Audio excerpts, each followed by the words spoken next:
என் பையன் ஃபர்ஸ்ட் அவன் காலேஜில் படிக்க போகும்போது ரஷ்யாவுக்கு படிக்க போனான் எம்பிபிஎஸ். ஆஃபீஸ் கூப்பிட்டு வந்து கேப்டன் ஆசீர்வாதம் வாங்கினாங்க. கேப்டன் ஆசீர்வாதம் பண்ணார். எங்க வேணாலும் படி, உன்னுடைய மருத்துவ சேவை தமிழ்நாட்டில் தான் இருக்கணும். முக்கியமா ஏழை எளிய மக்கள் வந்தா பணம் இல்லைன்னு சொன்னா இலவசமா மருத்துவம் பண்ணணும்னு சொன்னாங்க.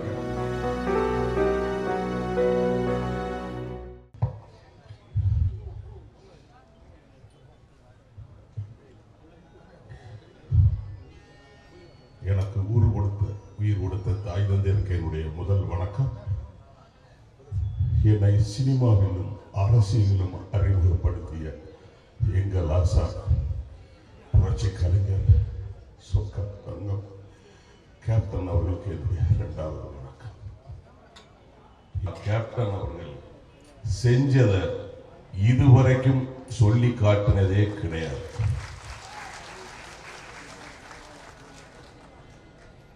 அதே போல அவரை தப்பா பேசினா கூட அவங்களை இவர் என்னைக்குமே தப்பா பேச மாட்டார். அதுக்கு உதாரணம் நிறைய இருக்கு. அதே போல சிறியவர்கள் முதல் பெரியவர்கள் வரை மரியாதை கொடுப்பார். சொல்லிக்கிட்டே போகலாம்.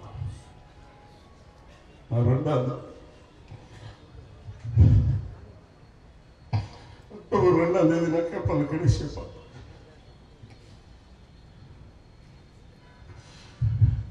என் பையன் எம்பிபிஎஸ் முடிச்சுட்டு எம்டி ஜாயின் பண்ற கோயம்புத்தூர் மெடிக்கல் காலேஜில். ஃபர்ஸ்ட் அவன் காலேஜில் படிக்க போகும்போது ரஷ்யாவுக்கு படிக்க போனான் எம்பிபிஎஸ். ஆஃபீஸ் கூப்பிட்டு வந்து கேப்டன் ஆசீர்வாதம் வாங்கினாங்க. கேப்டன் ஆசீர்வாதம் பண்ணார். எங்க வேணாலும் படி, உன்னுடைய மருத்துவ சேவை தமிழ்நாட்டில் தான் இருக்கணும். முக்கியமா ஏழை எளிய மக்கள் வந்தா பணம் இல்லைன்னு சொன்னா இலவசமா மருத்துவம் பண்ணணும்னு சொன்னாங்க. என் பையன்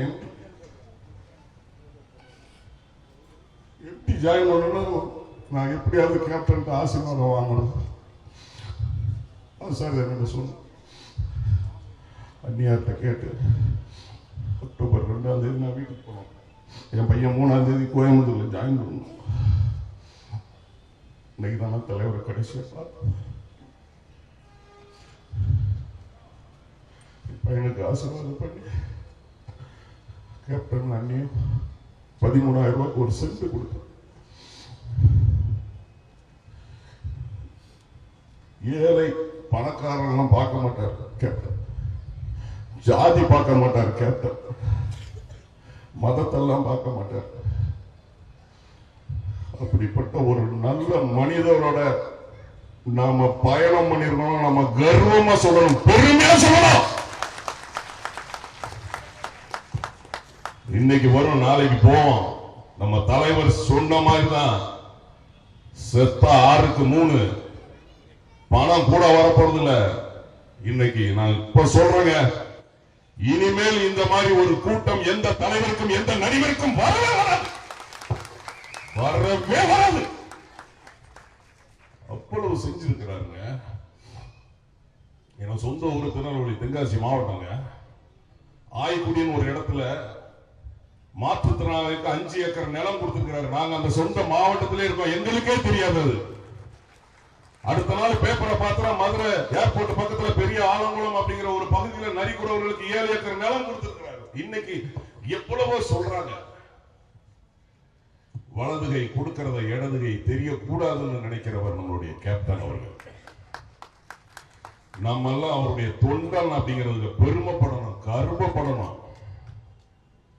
கேப்டன் எந்த நோக்கத்தை நினைத்து இந்த இயக்கத்தை ஆரம்பித்தாரோ அந்த நோக்கத்தையும் அந்த லட்சியத்தையும் நாம் நம் உயிரை கொடுத்தாவது நிறைவேற்ற வேண்டும். நிச்சயமாக நாங்கள் நிறைவேற்றுவோம். நிறைய பேசணும்னு ஆசை. எனக்கு வாய்ப்பு கொடுத்த தலைமை கழக நிர்வாகிகளுக்கு நன்றி. ஒரே ஒரு விஷயம் மட்டும் நான் சொல்லிக்கிறேன். சினிமாவில் ஒரு விஷயம், அரசியல் கிடையாது. நான் வந்து திரு கலைஞர் அவர்கள் கதை வசனம் எழுதிய பெண் சிங்கம் அப்படிங்கிற ஒரு படமும் பொன்னர் சங்கர் அப்படிங்கிற ஒரு படத்துலையும் நடித்தேன். நடிக்கிறதுக்கு முன்னாடி நான் வந்து கேப்டன்கிட்ட வந்து அனுமதி கேட்டேன். கேப்டன், இந்த மாதிரி கலைஞர் கதை வசனத்தில் என்னை கூப்பிடுறாங்க, நான் நடிக்க போகலாமா அப்படின்னு. அப்போ அவர் ஒரே ஒரு வார்த்தை சொன்னார், அவருடைய கதை வசனத்தில் நடிக்கிறதுக்கு அவன் நாயா பேயா அலையிறான், நடிக்கலாமான்னு கேட்குறிய, நடிப்பு வேற அரசியல் வேற, இது உன் தொழில், போய் நடி அப்படின்னாரு. எப்படிப்பட்ட தலைவர் பாருங்க. நிச்சயமாக அவர் நம்ம இதயத்தில் நம்மளோட இருக்கிறார். பாருங்க, இன்னைக்கு கூட அந்த கருடன் சுத்தினது நம்ம எல்லாமே பார்த்தோம். இன்னைக்கும் சுத்திச்சு. நிச்சயமாக நம்ம அண்ணன் அன்புராஜ் சார் சொன்ன மாதிரி இது ஒரு கோயில் ஆயிடுச்சு. செய்திகளை உடனுக்குடனும் துல்லியமாகவும் தெரிந்து கொள்ள சப்ஸ்கிரைப் பண்ணுங்க.